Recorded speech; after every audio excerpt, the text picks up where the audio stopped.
We finally get back to Sarif Industries, and Pritchard really wants to talk to us. We decide to go see Sarif and end up encountering William Taggart, the founder of the Humanity Front, who was just standing around outside David's office, possibly specifically waiting for Adam to cross paths, especially since his aide keeps telling him he's late for an appointment.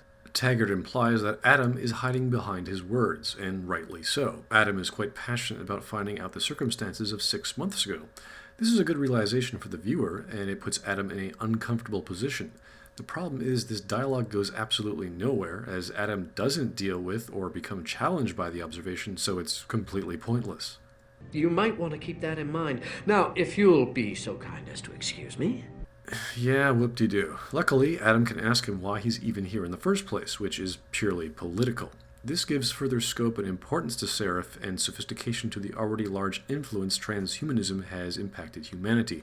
Think of Taggart as the conservative mindset trying to impose regulation on the augmentation industry by him trying to influence Sarif over recent events. Though potentially pointless to score points with Sarif, Taggart is essentially appealing to the people, to show them he is against violence, even if he's against the industry in principle. The one problem I have with this speech is this. This enhancement technology threatens to change the course of human evolution. Without further exposition on the topic of transhumanism, human augmentation has nothing to do with human evolution. One is not changing the human genome in any direct way. Humans as a species have essentially stopped evolving. Besides, this is a conspiracy story about man having implants that change their lives, not changing the genetics of their offspring. This is not the world of Gattaca, designer babies, nor have any human genetic issues from ethics popped up. Adam gets to talk to Athene, not Athena, even though he pronounces it that way. This is all about David. This is a good exposition as it clarifies David's mindset about being a caring individual over the attacks, or at least from Athene's point of view. This is pointless to the plot, but relevant to the next discussion. And we finally get to our main plot provider. And he says FEMA's pointless and we should rush off to China. That doesn't make any sense.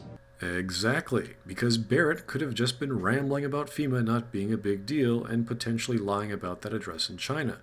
David also explains the attacks on Sarif Industries have nothing to do with the military contracts they've had just because, even though the last attack was specifically about the Typhoon. Instead, he gives us this explanation. This company, Sarif Industries, was about to lead mankind to its next stage in human development. Self-controlled evolution. Can't you see how scary that can be to some people? Sure. I also see how lucrative it can be for some others. It's never been about money for me, Adam. But you're right. There are people out there who don't exactly feel the same. Like who? I'm hoping you'll be able to find that answer for us in China. So get going. Farida's prepping the chopper.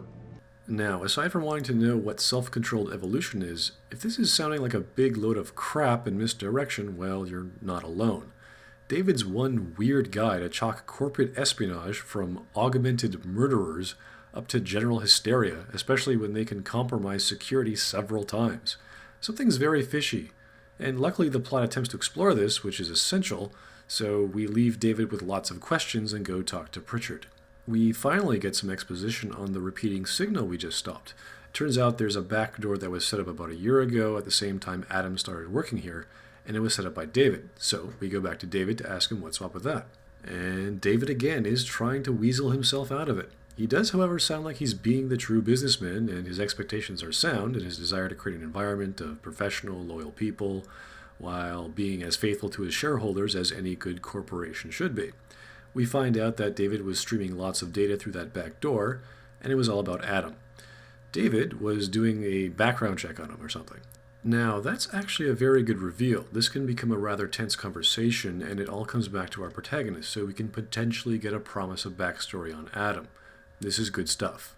But the problem is this. If David is so darn concerned with protecting his company and keeping his workers safe and paying dividends to his shareholders, why in the bloody hell would he simply neglect to tell Adam or Pritchard that he set up a backdoor in the first place?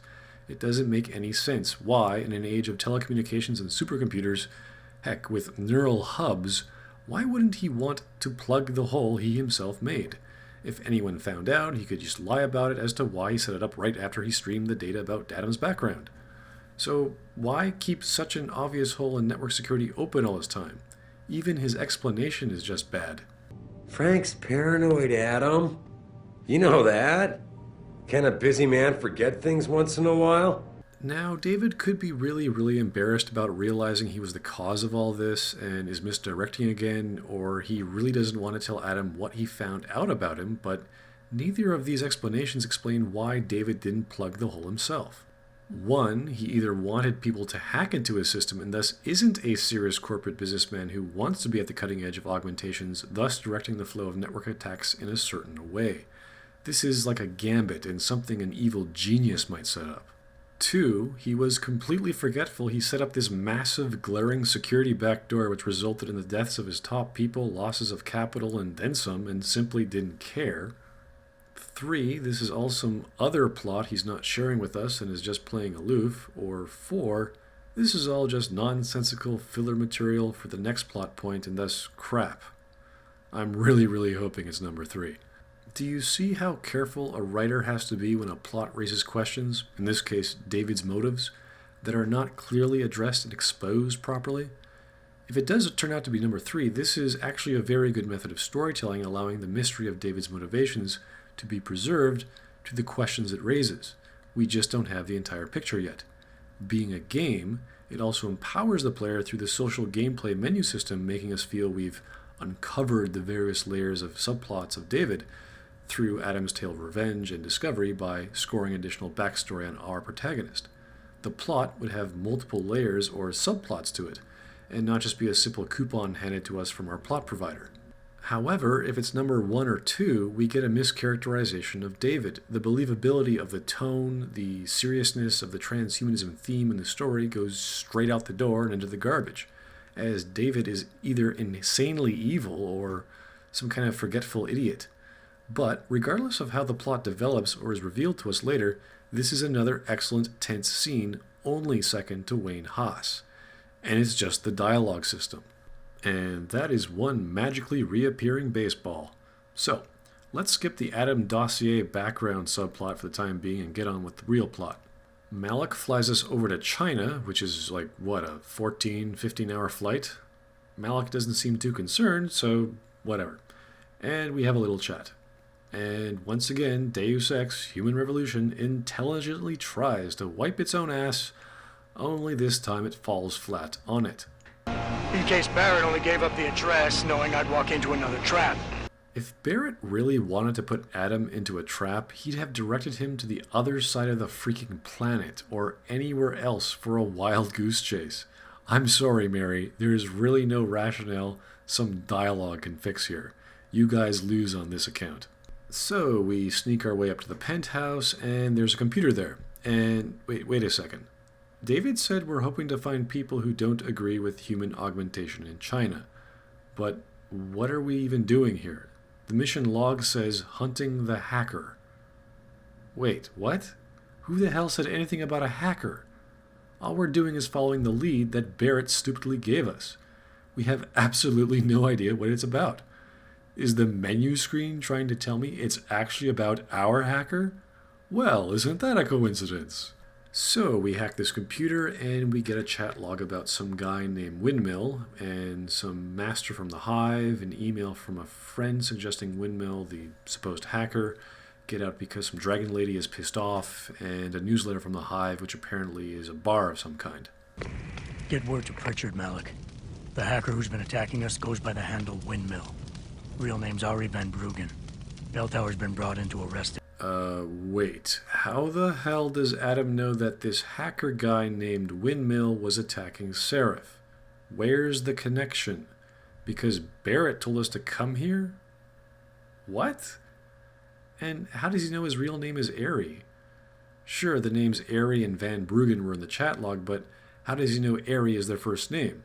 Let's assume even though they're in chat and their spelling sucks and it wasn't the female name or version of spelling of Ari, that this is the correct name. How did he magically decide that's his full real name? Let alone it definitely being a male, because this is chat, remember? And how did he know Bell Tower was brought in? There was no mention of Bell Tower anywhere in there. Where is Adam getting this? Who is the dragon lady? What is he talking about? There's a nightclub near where I dropped you called the Hive.